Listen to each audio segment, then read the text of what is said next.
ओम गुरुर्ब्रह्मा गुरुर्विष्णु गुरुर्देवो महेश्वरा गुरुर्साक्षात् परब्रह्म तस्मै श्री गुरुवे नमः। अखंडमंडलाकारं व्याप्तं येन चराचरं तत्पदं दर्शितं येन तस्मै श्री गुरुवे नमः। नमस्कार, स्वागत है आपका आचार्य वाणी में। मैं आचार्य डॉक्टर विक्रमादित्य आपके साथ हूं और आज का विषय है तुला राशि वालों के लिए ग्रह नक्षत्रों का योग क्या कहता है। 18 तारीख का दिन बुधवार का दिन है, सप्तमी तिथि विद्यमान है और इस दिन ग्रह नक्षत्रों के दृष्टिकोण से जो योगा योग बनते दिखाई दे रहे हैं वो आपके लिए अच्छे हैं, लेकिन ध्यान रखना दक्षिण की दिशा का कार्य करना आपके लिए अच्छा नहीं रहेगा। इन दिनों खास तौर पे ध्यान रखते हुए कार्य करने की ज़रूरत है। इस बात के लिए आपके लिए बहुत विशेष योग बनते दिखाई दे रहे हैं। ग्रह नक्षत्रों के दृष्टिकोण से शत्रु कहीं ना कहीं परास्त होने के योग पूरी तरह से बनते दिखाई दे रहे हैं, लेकिन थोड़ा सा विचार ऐसे हैं कि बहुत लेट आएंगे मनोमस्तिष्क में, इसलिए थोड़ा शांत होकर काम करेंगे तो बहुत ज़रूरी है। उग्र स्वभाव को त्यागने का प्रयास कीजिए। जो मंगल और केतु की युति है वो कहीं ना कहीं स्वभाव में उग्रता तेजी लाने का योग बना रही है, तो धीरे धीरे सोच, बृहस्पति अस्त है तो तेजी के अंदर विचार थोड़े से कम जब लेट आते हैं या एक बार स्टेप बाय स्टेप शांत होकर बैठोगे तो उन चीज़ों को अच्छे से समझने का आप प्रयास कर सकते हैं, वो आपके लिए बहुत अच्छा रहेगा। ऐसे में कालाष्टमी है, सुबह सुबह भगवान शिव के मंदिर में जाकर उनका अभिषेक करना, उन पर पुष्प इत्यादि बिल्व इत्यादि अर्पित करना आपके लिए अच्छा रहेगा। शाम के समय ग्रह परिवर्तन का योग बनता दिखाई दे रहा है और शाम थोड़ी सी भारी दिखाई देती है। आने वाले 2-3 दिन स्वास्थ्य का ध्यान रखते हुए कार्य कीजिएगा। 19 तारीख बृहस्पतिवार का अवसर, अष्टमी तिथि इस दिन विद्यमान है और ग्रह नक्षत्रों के दृष्टिकोण से, स्वास्थ्य के दृष्टिकोण से, मनोमस्तिष्क विचार के दृष्टिकोण से कहीं ना कहीं दिन भारी दिखाई देता है, इसलिए थोड़ा स्वास्थ्य का विशेष तौर पर ध्यान रखने की ज़रूरत रहेगी। हो सके तो काले साबुत उड़द का दान करने का प्रयास करें, चावल का दान करने का प्रयास करें। सबसे श्रेष्ठ रहेगा भगवान शिव के मंदिर में जाकर महामृत्युंजय मंत्र का जप करते हुए उनका दूध से अभिषेक करने का प्रयास करें। और ऐसे में ग्रह नक्षत्रों के दृष्टिकोण से और भी परिवर्तन के योग बनते दिखाई दे रहे हैं। इस दिन विशेष तौर पर गंडमूल नक्षत्रों का योग आरंभ हो रहा है, अश्विनी और रेवती नक्षत्र का योग बनेगा आने वाले 2 दिनों में, तो ऐसे में जो जातक जन्म ले रहे हैं उनकी मूल शांति अवश्य कराने का आपको प्रयास करना चाहिए। 20 तारीख शुक्रवार का अवसर, नवमी तिथि विद्यमान है और इस दिन ग्रह नक्षत्रों का परिवर्तन का योग अवश्य बनता दिखाई दे रहा है और वो परिवर्तन आपकी राशि के दृष्टिकोण से लाभ देगा, लेकिन दिन थोड़ा सा हल्का दिखाई देता है। शाम आते आते पॉजिटिव चेंजेस आने के योग भी बनेंगे। सर्वार्थ सिद्ध योग बन रहा है, नए कार्य आरंभ करने के लिए दिन अच्छा दिखाई देता है। तो अभी आपने ग्रहों का विभिन्न प्रभाव आपके जीवन में आपकी राशि के अनुसार से क्या रहेगा ये समझा। ऐसे में आषाढ़ के महीने में ग्रहों का जो परिवर्तन का योग बन रहा है वो भी आपको समझना चाहिए। इस आषाढ़ के महीने में ज्योतिष के दृष्टिकोण से यदि हम काल गणनाओं के अनुसार से देखें तो इसमें 5 बृहस्पतिवार का योग पड़ रहा है और 5 बृहस्पतिवार का योग जो होता है वो विशेष तौर पर बड़ा शांत योग नहीं माना जाता। अहम की लड़ाई कई बार मैं बड़ा इस प्रकार का स्थिति बनती रहती है और इस अहम की लड़ाई में इस वक्त ग्रह योग का प्रभाव दिखाई देता है।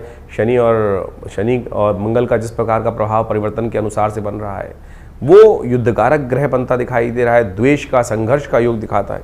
इसके साथ साथ मंगल भी ग्रह परिवर्तन की तरफ गए, मंगल सिंह राशि में जब प्रवेश किए और साथ साथ केतु के साथ उन्होंने युति बनाई। ये युति भी विशेष तौर पर बाजार के अंदर तेजी का रुख लाती दिखाई दे रही है, तो ऐसे में ये तेजी का रुख पहले से यदि समझ में आ जाए तो उससे व्यक्ति लाभ लेने का प्रयास करता दिखाई देता है।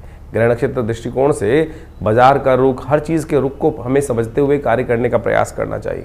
वहीं स्थिति एक और भी परिवर्तन के बन रही है, बृहस्पति अस्त हो गए हैं और साथ साथ सूर्य का परिवर्तन जब होने का योग बन रहा है वो रविवार को बनता दिखाई दे रहा है और उसके कारण से परिवार में और कई प्रकार से समाज के अंदर उथल पुथल होने के योग दिखाई देते हैं। आकाशीय क्षेत्र में विशेष तौर पर विस्फोट के योग बनते दिखाई दे रहे हैं ग्रह नक्षत्रों के दृष्टिकोण से। ये सारा का सारा प्रभाव विशेष तौर पर जो समझें, आषाढ़ का महीना वैसे ही इस प्रकार का होता है कि आकाश में जब बादल छाए रहते हैं और जब चंद्रमा दिखाई देता है तो कभी चंद्रमा ओझिल हो जाता है और कभी चंद्रमा सामने आ जाता है, यानी एक और समझे भी वैसे भी समाज के अंदर अभी देखें हम तो दिन के अंदर जो प्रभाव चलता है, कभी बादल आगे, कभी छाँव, कभी धूप का खेल चलता रहता है। तो ऐसे में ग्रहों का परिवर्तन का योग भी उसी तरफ दिखाता है, तो ऐसे में अपने ग्रहों को सही से समझते हुए कार्य करना हमारे लिए बहुत ज़रूरी है। जो देश काल परिस्थिति में ग्रहों को समझकर कार्य करने का प्रयास करते हैं उनके जीवन में महत्वपूर्ण परिवर्तन आने के योग बन जाते हैं। देखिए, भगवान की आराधना ही हर ग्रह का निवारण है। बहुत सारे लोग इस बात को समझने का प्रयास करते हैं कि उपाय जो हम दिन पर दिन बताते हैं, कई लोगों ने लिख के भेजा कि भाई नित्यपति पूजा नहीं करनी चाहिए। अरे नित्यपति तो पूजा करना सबसे श्रेष्ठ कार्य है, वो तो आपका इष्ट मंत्र जो है उसका तो जब अवश्य करने का प्रयास करें। लेकिन कई विशेष मुहूर्त बनते हैं पौराणिक कालों में, पुरानी गणनाओं के अनुसार से, पुरानी कथाओं के अनुसार से कुछ दिनों का, कुछ विशेष योगों का विशेष महत्व बताया जाता है।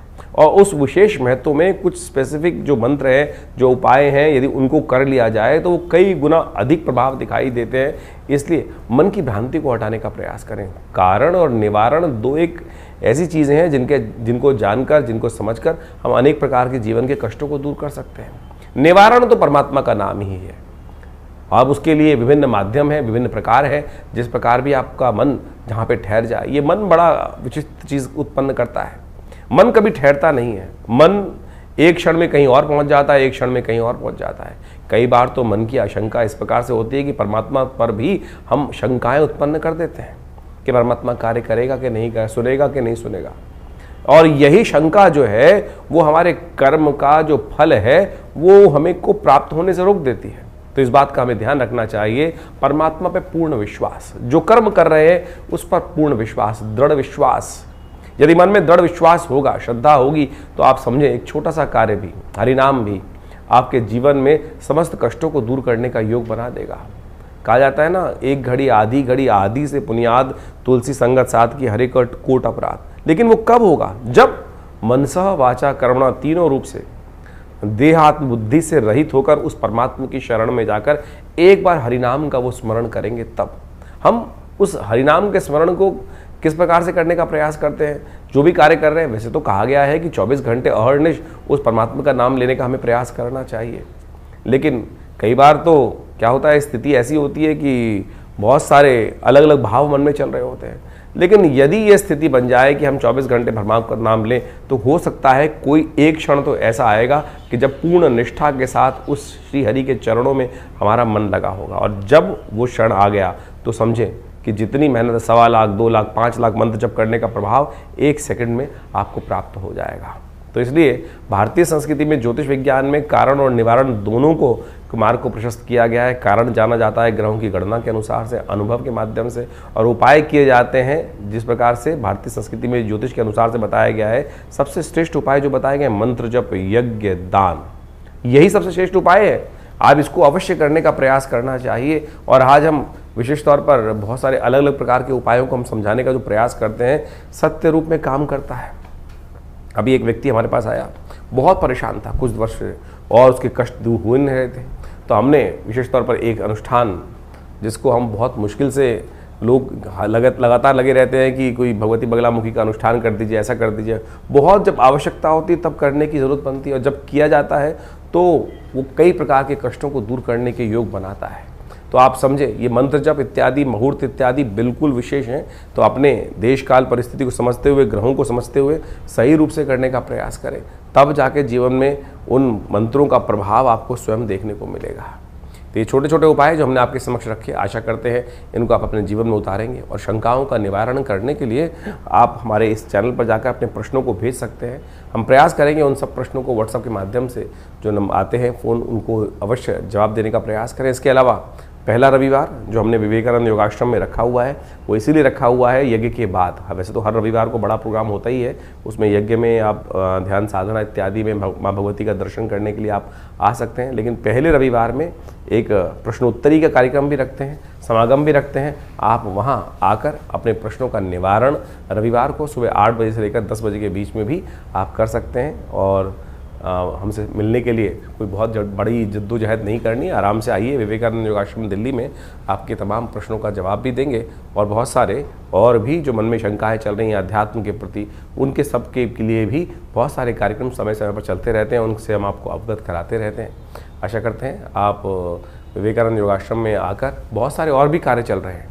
आपकी सूचना के लिए हम बता दें, यहाँ विवेकानंद योगाश्रम में एक हॉस्पिटल है बड़ा, योगा प्राकृतिक चिकित्सा आयुर्वेद का हॉस्पिटल है, और वहाँ नित्यप्रति बहुत सारी व्यवस्थाएं भी रहती हैं। और अभी विश्व योग दिवस के अंतर्गत पूरे जमुना पार में सबसे बड़ा कार्यक्रम भारत सरकार के साथ मिलकर, आयुष मंत्रालय के साथ मिलकर किया जा रहा है, जिसमें 15,000 आदमी एक साथ मिलकर योग करेंगे। 21 तारीख को आप भी उसमें भी यमुना स्पोर्ट्स कॉम्प्लेक्स में ये कार्यक्रम रहेगा। आप उसमें भी सादर आमंत्रित हैं। सुबह 6 बजे से लेकर और करीब करीब 9 बजे तक ये कार्यक्रम रहेगा जमुना पार में, यमुना स्पोर्ट्स कॉम्प्लेक्स में। उसमें भी आप आकर हमारे साथ पूरा स्वस्थ भारत के निर्माण के लिए सुंदर योग का कार्यक्रम में भाग ले सकते हैं। धन्यवाद, नमस्कार।